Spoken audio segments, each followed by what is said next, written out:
these tips that I'm giving you for early is gonna be divided into two videos, because I found that having a 25 to 30 minute long video is gonna be a bit too long for one tip video. So I'm gonna be dividing it into two, but both videos will come out the same day.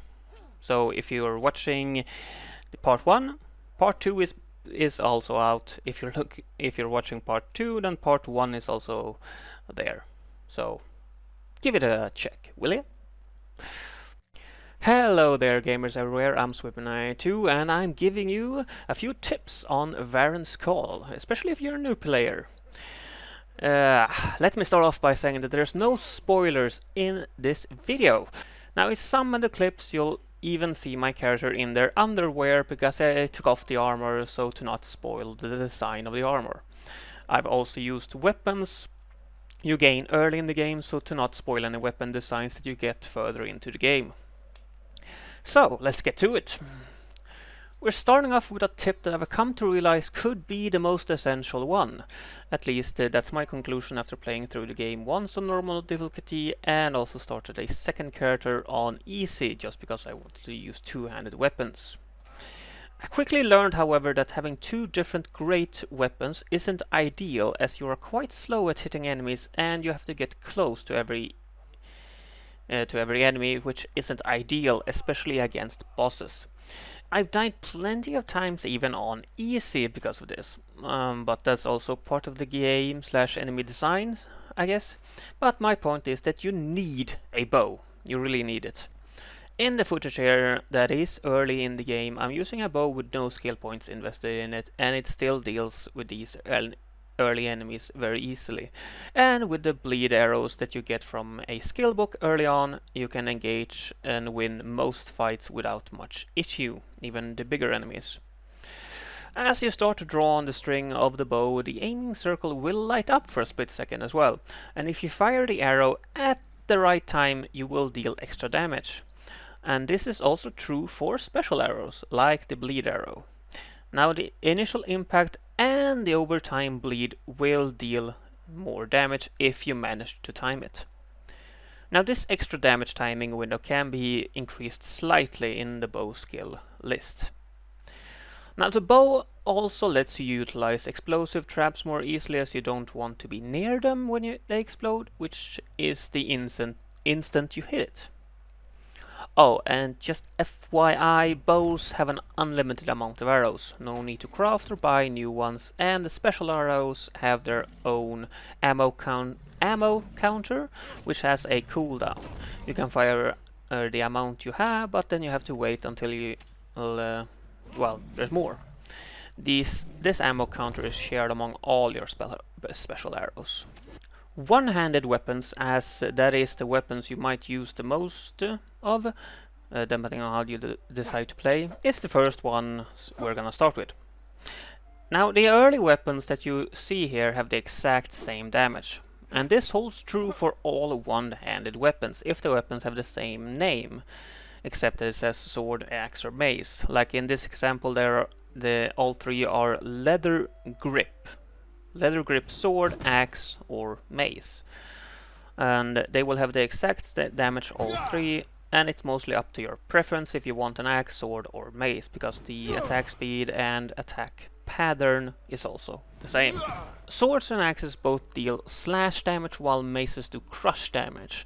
That's the only difference between the three, and some enemies are weaker against crush or slash, but as far as I can tell, really, it doesn't make a big difference. Unless you play on a higher difficulty maybe, but also you only have 2 weapon slots, and I do recommend using a bow as secondary. Now, magic is also ranged mostly, but requires focus to be used, while bows have an endless supply of arrows and cost no stamina. And dual wielding is 2 weapons, 1 in each hand, but it won't exactly double your damage, but it's technically stronger than using 1 weapon and shield, but you will sacrifice on blocking with this. Now, dual wielding reduces the weapon's damage in each hand by a certain percent. The total damage is still higher than a single weapon, and the damage is increased as you put more points into the dual wielding skill list. Now you can block with two weapons, like dual wielding and two-handed weapons, but using a shield is much more effective as you will drain less stamina using a shield. Well, any shield beyond the very first one you have, at least, because the first one you have doesn't have any block rating. But perfect blocking does exist in the game as well. It's just a very tight window, especially at the start, and it can be increased in the melee skill lists by a small margin, and this is included in all melee weapons list. Skill lists, weapon and shield, dual wielding and two-handed weapon lists. Using a shield does not make it easier to perfect block, but the block rate does decrease the stamina drain when blocking with a shield.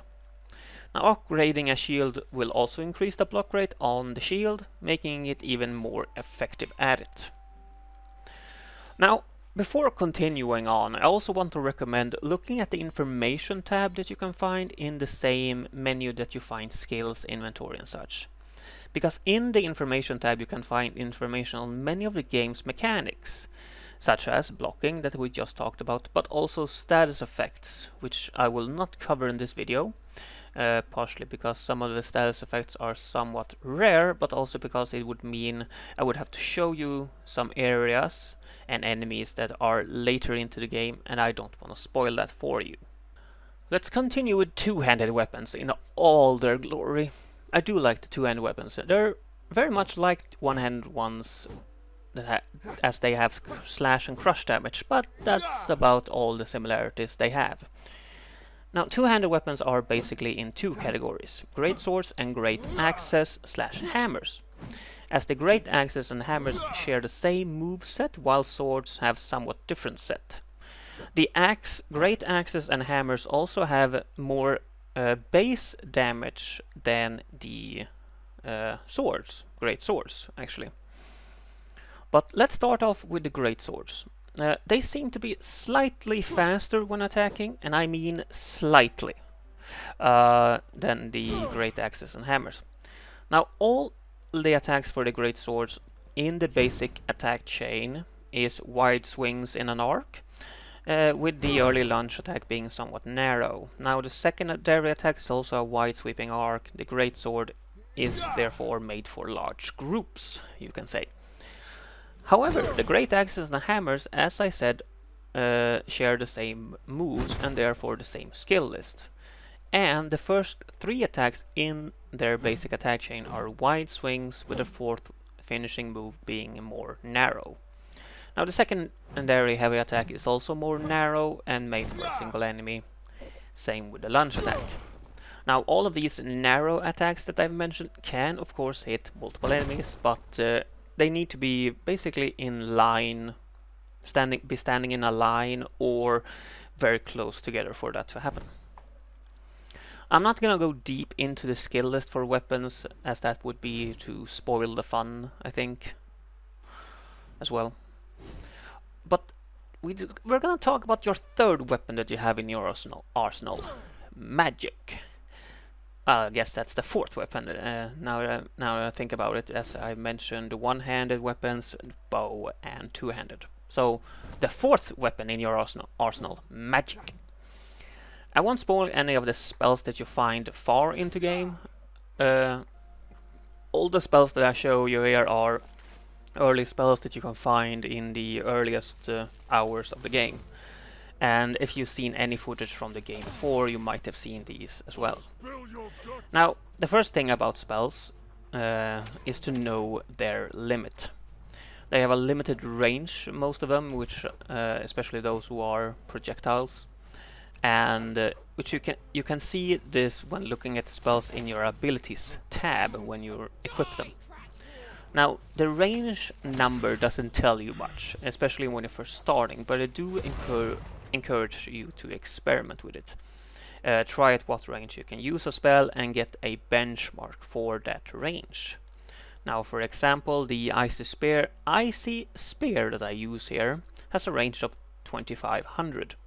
It seems to have a pretty medium range when I tried it, as the enemy starts attacking me when I'm in range with it.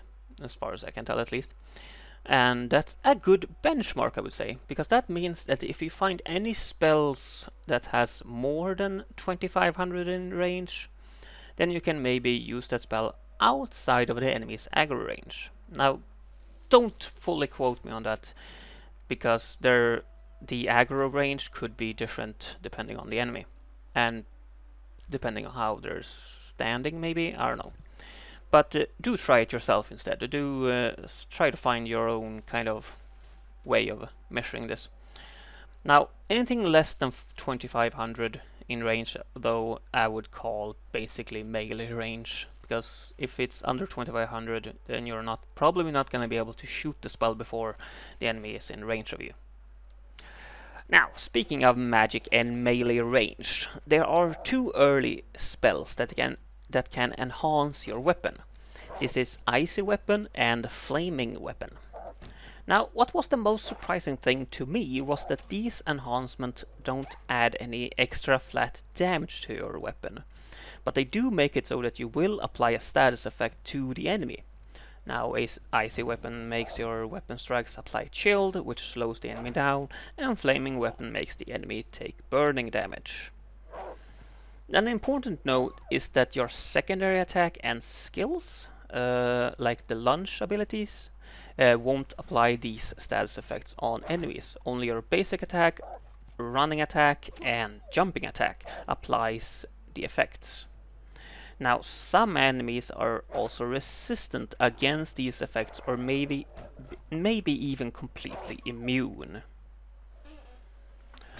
Now, so as a last note for the spells is that for spell casting, if you're going in that direction with a build, I would recommend using the lock-on feature. This is basically the only time I would recommend it. Well, versus bosses when using melee weapons and using spells, I guess. Those are the only times where I can recommend using lock-on.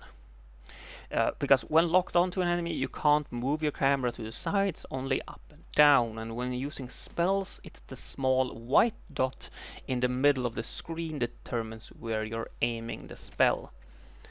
Now, generally, I don't use lock-on because it limits my camera movement and attack area in some ways. When doing an attack chain, even in a combo attack, you can change your direction slightly, which makes it so that you can direct yourself against enemies that are coming towards you, or maybe you kill the target in front of you and want to direct your attacks against someone else. Now, the lock-on feature does not switch to a different enemy if the first enemy is killed, unless you enable this in settings.